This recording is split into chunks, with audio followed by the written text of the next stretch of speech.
Vo videu vidíte úplne studený štart systému Striker. Primárny okruh sa zapne a okamžite nabehne až na 150 stupňov Celzia. Zároveň sekundárny okruh stúpa už od prvých momentov na 78 stupňov.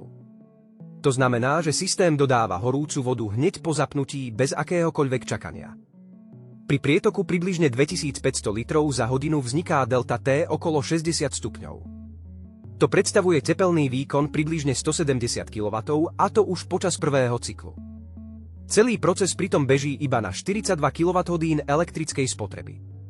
V praxi to znamená efektivitu KOP medzi 3,2 a 3,8.